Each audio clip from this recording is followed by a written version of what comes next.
दोस्तों नमस्कार। आज के वीडियो में हम लोग राजभाषा से संबंधित प्रश्नोत्तर पर चर्चा करेंगे। ये जो है इस वीडियो का पार्ट 2 है। पार्ट 1 वीडियो में हम लोग जो डिपार्टमेंटल एग्जाम से संबंधित महत्वपूर्ण 20 प्रश्न पर चर्चा किए थे और आज के वीडियो में भी हम लोग नेक्स्ट 20 प्रश्न पर चर्चा करने जा रहे हैं। ये सारे प्रश्न जो है बहुत इम्पोर्टेंट है, इसलिए आज का जो वीडियो है बहुत ही इम्पोर्टेंट होने वाला है। आप इसको अंत तक ज़रूर देखिएगा, क्योंकि सारे प्रश्न जो भी डिपार्टमेंटल एग्जाम में पूछे जाते हैं यहीं से पूछे जाते हैं। तो आइए हम शुरू करते हैं। दोस्तों पहला प्रश्न है 21 नंबर का प्रश्न। संबंधित मंत्रालय या विभाग में हिंदी के प्रचार में प्रगति की समीक्षा किस समिति द्वारा की जाती है? ठीक है, यानी कि किसी भी मंत्रालय या विभाग में हिंदी का जो प्रचार प्रसार किया जाता है उसमें क्या प्रगति हुई है, उसकी समीक्षा किस मंत्रालय के द्वारा किसके द्वारा की जाती है? तो ये की जाती है हिंदी सलाहकार समिति के द्वारा। अब आप इसको विस्तार से ऐसे समझें कि केंद्र सरकार के जितने भी विभाग हैं या मंत्रालय है, हर एक मंत्रालय का एक हिंदी सलाहकार समिति होता है और वही समिति जो है उस विभाग में जो हिंदी का प्रचार प्रसार हो रहा है उसके प्रगति की समीक्षा करता है। ठीक है। अब जो दूसरा प्रश्न है, संसदीय राजभाषा समिति का गठन कब हुआ?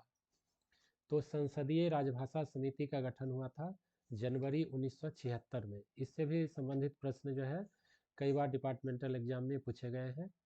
यानी इस वीडियो के जो सारे प्रश्न हैं वो किसी न किसी डिपार्टमेंटल एग्जाम में ज़रूर पूछे गए हैं। तो सारे प्रश्न जो है वो महत्वपूर्ण है, इसलिए आप लोग अंत तक जरूर देखिएगा इसको। नेक्स्ट प्रश्न है, राजभाषा की संसदीय समिति में कितने सदस्य होते हैं?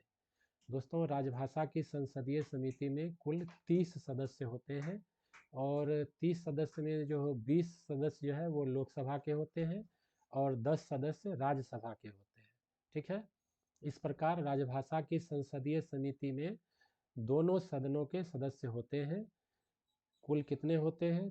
30 होते हैं, जिसमें 20 लोकसभा के, 10 राज्यसभा के। ठीक है, ऐसे याद रखना है।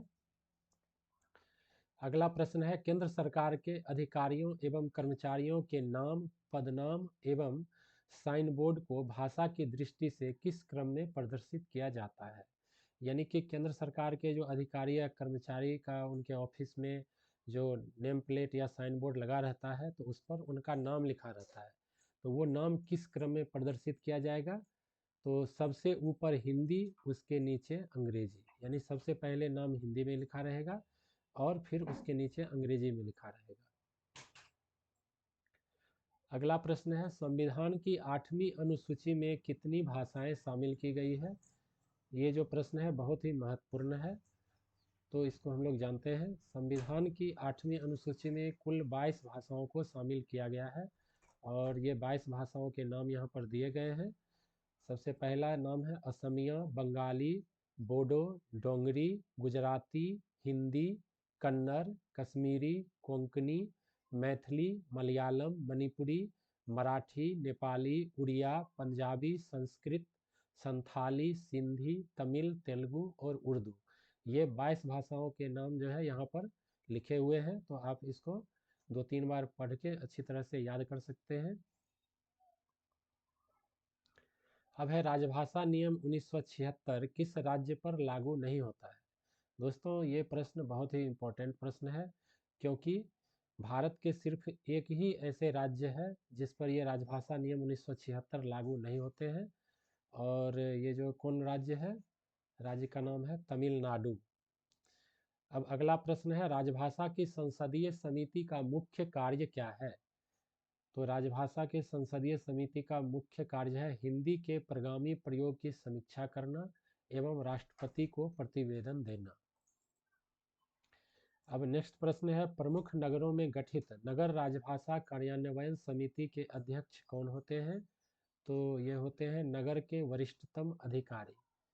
ठीक है, नगर के वरिष्ठतम अधिकारी जो है वही उस नगर के नगर राजभाषा कार्यान्वयन समिति के अध्यक्ष होते हैं।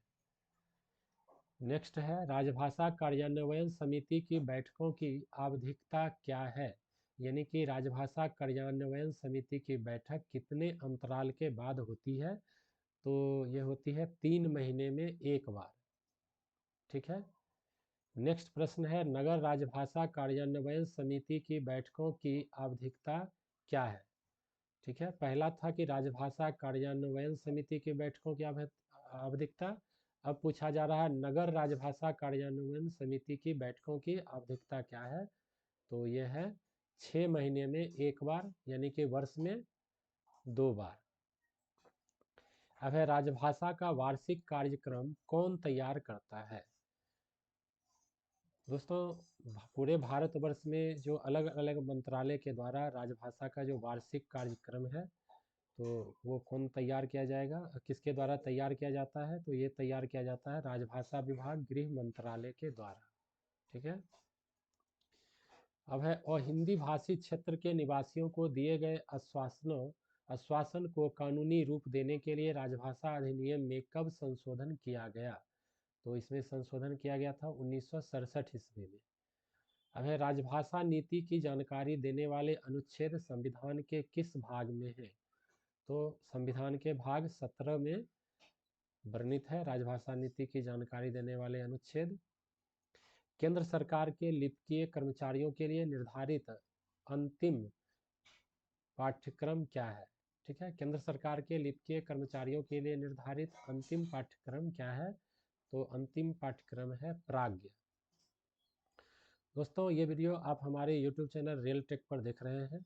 हम लोग रेल के डिपार्टमेंटल एग्जाम से संबंधित बहुत सारे वीडियो बनाए हैं।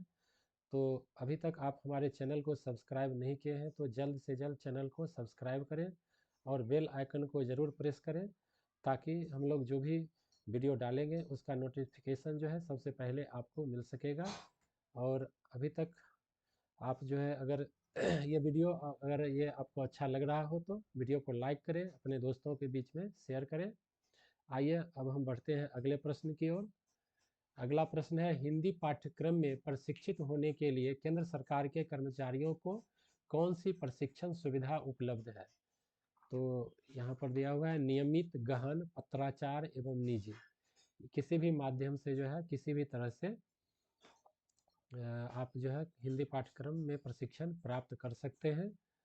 अब जो नेक्स्ट प्रश्न है, हिंदी पाठ्यक्रमों में प्रशिक्षित होने के लिए कौन अर्ह है, यानी कौन योग्य है उसके लिए? हिंदी पाठ्यक्रम में प्रशिक्षित होने के लिए कौन अर्ह है? तो इसके लिए जो अर्हता है वो क्या है? केंद्र सरकार के श्रेणी घ व ऊपर के अधिकारी एवं कर्मचारी, यानी केंद्र सरकार के जो ग्रुप डी स्टाफ से लेके और जो ऑफिसर तक हैं वो सभी इसके लिए अर्ह है, यानी कि क्वालिफाई है। अब है, रेलवे स्टेशनों पर स्टेशन का नाम किस क्रम में प्रदर्शित किया जाता है? दोस्तों, ये बहुत ही इंटरेस्टिंग प्रश्न है, आप इसका आंसर देखिए। रेलवे स्टेशनों पर स्टेशन का नाम किस क्रम में प्रदर्शित किया जाता है? दोस्तों, जब आप भारतीय रेल में यात्रा करते हैं तो यात्रा के करते समय आप जो है अलग अलग राज्यों से होके गुजरते हैं। जैसे मान लीजिए आप बिहार से यात्रा शुरू किए, बंगाल में प्रवेश किए, फिर उड़ीसा में प्रवेश किए, फिर आंध्र प्रदेश में प्रवेश किए। तो एक चीज़ जो है आपको मिलेगा, जो स्टेशन पर जो नाम लिखा रहता है रेलवे स्टेशन का, तो उसमें आप देखेंगे कि सबसे पहले जो है वो प्रादेशिक भाषा में नाम लिखा रहता है। यानी कि जैसे मान लीजिए गाड़ी बंगाल में अगर है, तो जो बंगाल का अगर कोई रेलवे स्टेशन है तो सबसे पहले बांग्ला भाषा में नाम लिखा होगा, उसके नीचे हिंदी भाषा में नाम लिखा होगा और फिर उसके नीचे अंग्रेजी भाषा में नाम लिखा रहेगा। तो इस प्रकार जो है इसी क्रम में नाम दिया रहता है। सबसे पहले वहाँ का जो प्रादेशिक भाषा है, जो 8वीं अनुसूची में जो 22 भाषाएं दी गई है, उसी में से कोई एक भाषा जो होगा सबसे पहले प्रादेशिक भाषा में नाम होगा, फिर हिंदी में होगा और फिर अंग्रेजी में होगा।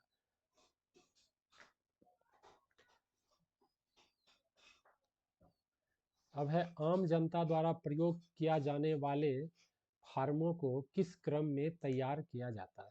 दोस्तों, आम जनता यानी कि जो आम जनता भारत की है, अगर किसी फॉर्म को भर रहा है किसी प्रयोजन के लिए, तो उस फॉर्म को किस क्रम में प्रकाशित किया जाता है? तो वही बात यहाँ पर पूछा जा रहा है। तो ये द्विभाषी होगा, जो भी फॉर्म होगा आम जनता के द्वारा प्रयोग किया जाने वाला, वो द्विभाषी फॉर्म का प्रयोग किया जाता है। और वो फॉर्म जो है हिंदी व अंग्रेजी में रहेगा। ठीक है, उसमें हिंदी व अंग्रेजी दोनों ही भाषा में लिखा रहेगा। अब है, रबर मुहरों को किस प्रकार तैयार किया जाना है? ठीक है, किसी ऑफिस में जो रबर का मुहर, कोई ऑफिसर का जो स्टंप लगता है, जो मुहर होता है, उसको किस प्रकार तैयार किया जाना है। तो ये भी हिंदी अंग्रेजी द्विभाषी रूप में तैयार किया जाना है, जिसमें कि एक लाइन हिंदी में और फिर एक लाइन अंग्रेजी में लिखा होगा। ठीक है। अब जो अंतिम प्रश्न है वह है, संविधान के भाग 5 में राजभाषा नीति संबंधित उपबंध किस अनुच्छेद में है। तो संविधान के भाग 5 में राजभाषा नीति से संबंधित उपबंध, ये जो है अनुच्छेद 120 में है। अनुच्छेद 120 में इस उपबंध की चर्चा की गई है। तो दोस्तों, हम आशा करते हैं कि आज का वीडियो आपको अच्छा लगा होगा। अगर वीडियो अच्छा लगा हो तो वीडियो को लाइक ज़रूर कीजिएगा, अपने दोस्तों के बीच में शेयर करिएगा। अंत में वीडियो देखने के लिए आप सबका बहुत बहुत धन्यवाद। दोस्तों, अगर आप राजभाषा से संबंधित और भी जानकारी प्राप्त करना चाहते हैं तो आप हमारे चैनल के प्लेलिस्ट में, इस वीडियो के प्लेलिस्ट में एक डिस्क्रिप्शन बॉक्स में हम जो है प्लेलिस्ट डाल दिए हैं। तो प्लेलिस्ट में जाके आप लोग पूरा राजभाषा संबंधित जितने भी वीडियो है उसको देख सकते हैं। धन्यवाद।